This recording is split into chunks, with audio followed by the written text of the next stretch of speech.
কৃত্রিম বুদ্ধিমত্তার দায়িত্বশীল ব্যবহার শিক্ষাক্ষেত্রে আনতে পারে পরিবর্তন। যুক্তরাষ্ট্রের অনুষ্ঠিত গ্লোবাল কোয়ালিশন সামিটের ওয়ার্কিং অধিবেশনে কথা বলেন প্রধানমন্ত্রী তারেক রহমানের স্ত্রী জুবাইদা রহমান। বলেন, সরকার যুগের সাথে তাল মিলিয়ে শিক্ষার্থী ও শিক্ষকদের প্রয়োজনীয় সরঞ্জাম দিচ্ছে, একই সাথে আধুনিক ও হালনাগাদ শিক্ষা সামগ্রী নিশ্চিত করছে। অপটিক্যাল ব্রাইটেনার, কালার গার্ড এবং ডার্ট লক সমৃদ্ধ অ্যাডভান্স ফর্মুলায় এলো নতুন রে ডিটারজেন্ট পাউডার। Thank you. আধুনিক তথ্য প্রযুক্তির যুগে শিশুদের শিক্ষা বেড়ে ওঠা নিয়ে যুক্তরাষ্ট্রে global coalition summit.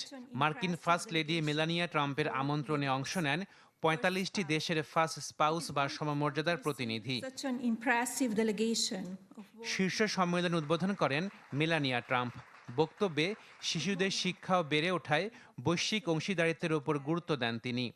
Our coalition's mission is to empower children by providing greater access to technology and education. সামিটে অংশ নিয়েছেন বাংলাদেশের প্রধানমন্ত্রী তারেক রহমানের স্ত্রী জুবাইদা রহমান। বক্তব্যে তিনি বলেন, যেসব দেশ বা স্থানে শিক্ষক এবং শিক্ষা সামগ্রী প্রাপ্তিতে অনিশ্চয়তা আছে, সেখানে কৃত্রিম বুদ্ধিমত্তার দায়িত্বশীল ব্যবহার শিক্ষাক্ষেত্রে গুরুত্বপূর্ণ পরিবর্তন আনতে পারে। We recognize that the future of every country is written in the lives of its children. The care we provide today, the education we invest in, and the values we nurture will shape the nations they build tomorrow. We believe that responsible use of artificial intelligence can transform education, especially in countries like Bangladesh, where access to trained teachers and resources remain uneven. Our government is equipping both teachers and students with the tools they need to thrive in a digital age. এছাড়া বিদ্যমান প্রযুক্তির নিরাপদ ব্যবহার নিশ্চিত করার উপর জোর দেন doctor Zubaida, যাতে শিশুরা নিরাপদ এবং সহায়ক পরিবেশে বেড়ে উঠতে পারে।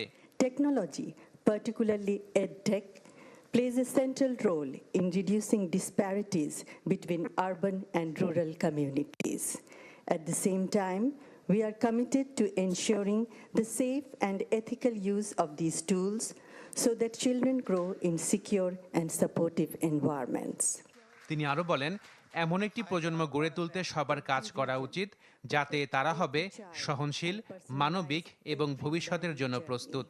Together, we can raise a generation that is resilient, compassionate, and prepared for the future. Ashikun Prince, channel 24, Dhaka.